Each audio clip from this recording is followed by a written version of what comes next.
सभी को परम एकादशी की ढेर सारी शुभकामनाएं। आज की इस वीडियो में आप परमा एकादशी की सरल पूजा विधि देखेंगे। तो देखिए, वैसे तो वेदांतिक पंचांग के अनुसार साल भर में 24 एकादशी होती है, लेकिन अब अधिक मास लगता है तो 2 अतिरिक्त एकादशियां पड़ जाती हैं, जिसमें पहली पद्मिनी एकादशी बीत चुकी है और अब आ रही है 11 जून 2026 को परम एकादशी, और गुरुवार के दिन यह एकादशी पड़ रही है तो और भी ज्यादा विशेष हो जाती है।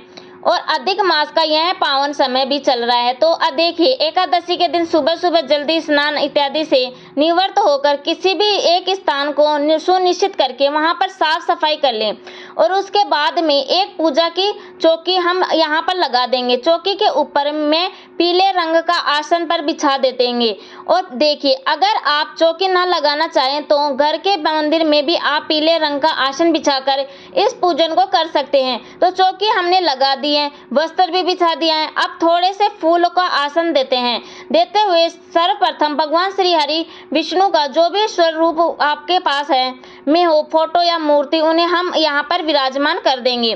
फिर प्रथम पूजनीय भगवान श्री गणेश जी को भी यहाँ पर विराजमान कर देंगे। और देखिए, अगर आपके पास में लड्डू गोपाल की सेवा है तो आप इन्हें भी यहाँ पर जरूर विराजमान करें, नहीं है तो केवल आप भगवान श्री हरि विष्णु का पूजन भी कर सकते हैं। तो देखिए, हमने यहाँ पर लड्डू गोपाल जी को विराजमान कर दिया है, क्योंकि एकादशी का पावन विशेष तिथि है। विशेष रूप से इन्हें अलग से हमने स्नान करा दिया था।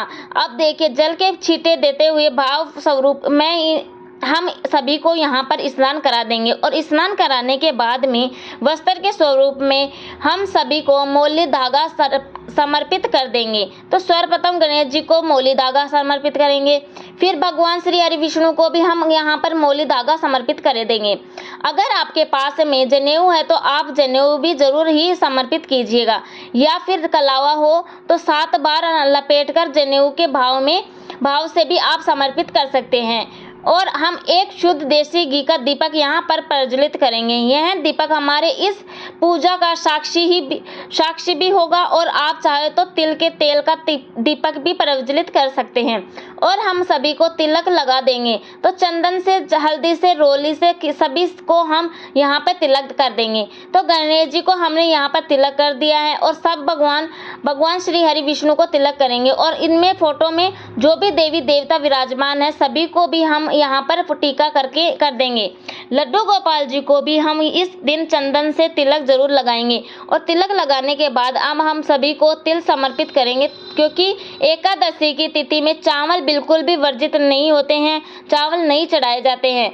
तो हम यहाँ पर सभी को तिल समर्पित करेंगे। और इस दिन आप दिए में तिल जरूर ही डालें, क्योंकि जितने तिल चटकेते हैं उतने ही हमारे कष्ट और पाप कटते हैं। अब हम सभी को फूल समर्पित कर देंगे। तो सर्वप्रथम गणेश जी को, फिर भगवान श्री हरि विष्णु को, लड्डू गोपाल जी को, सभी को हम यहाँ पर फूल समर्पित कर देंगे। देखिए, अगर आपको फूल ना मिला हो तो बगैर फूल के भी आप इस पूजा को कर सकते हैं। और अगर पीले रंग के फूल मिल जाए तो बहुत ही अच्छी बात है, क्योंकि भगवान श्री हरि विष्णु को पीला रंग अत्यंत ही प्रिय है। और अब हम सभी को इत्र की सेवा दे देंगे, क्योंकि गर्मी का मौसम है तो हम इस मौसम में हल्की सी सुगंध आनी चाहिए, क्योंकि हम पसीने की स्मेल वगैरह हो जाती है। तो हम भगवान को भी यहाँ पर इत्र की सेवा समर्पित कर देंगे और हम सभी को भोग समर्पित कर देंगे। देखिए, गणेश जी को हम अलग से भोग समर्पित करेंगे, क्योंकि गणेश जी के भोग में तुलसी दल नहीं डाला जाता है। और परम एकादशी के दिन पहले ही आप सभी तुलसी दल तोड़कर रख लीजिएगा। और देखिए, परम एकादशी के दिन गुड़ और खीरे का भोग समर्पित किया जाता है। तो जो लोग भी परम एकादशी के दिन व्रत करेंगे तो वे सभी गुड़ और खीरे का ही सेवन करेंगे, यानी कि इस एकादशी पर गुड़ और खीरे का बहुत अधिक महत्व होता है। पहले हम तुलसी दल समर्पित कर देंगे, इसके बाद में तुलसी युक्त भोग हम यहाँ पर समर्पित कर देंगे। और हम दक्षिणा समर्पित करेंगे, क्योंकि दक्षिणा हमारी पूजा में हरी कमियों को पूर्ण करने के लिए चढ़ाई जाती है। और अब हम बड़े ही प्रेम भाव से धूप दीप दिखाएंगे। और अब हम परम एकादशी की व्रत कथा सुनेंगे। तो 1 लोटा जल हमने यहाँ पर रख दिया है और अपने सीधे हाथ में थोड़े से फूल या फिर तिल लेकर परम एकादशी की व्रत कथा सुन लेंगे। एकादशी की व्रत कथा में भी सुनती हूँ, तो आप भी चाहे तो मेरे चैनल के माध्यम से आप इस दिन परम एकादशी की व्रत कथा सुन सकते हैं, या आप चाहें तो किसी पंडित या फिर आप चाहें तो किसी पुस्तक से स्वयं भी परम एकादशी की व्रत कथा समझ बाँच सकते हैं। कथा सुनने के बाद में जो हमारे हाथों में फूल और तिल रखे हुए हैं उन्हें हम भगवान श्री हरि विष्णु के चरणों में समर्पित कर देंगे। और हमने दोनों हाथों को जोड़कर भगवान श्री हरि विष्णु की से अपनी मनोकामना पूर्ति के लिए प्रार्थना करेंगे। और हम बड़े ही प्रेम भाव से सभी की आरती कर लेंगे। तो अपने दीपक प्रज्वलित किया है, आप चाहें तो इससे भी आरती कर सकते हैं, या फिर आप चाहें तो अलग से कपूर जलाकर इससे भी आरती कर सकते हैं। तो बड़े ही प्रेम भाव के साथ सर्वप्रथम हम गणेश जी की आरती कर लेंगे और इसके बाद में भगवान श्री हरि विष्णु की हम यहाँ आरती करेंगे। आरती करने के बाद में अपने दोनों हाथों को जोड़कर पूजा में रही कमियों के लिए क्षमा याचना कर लेंगे।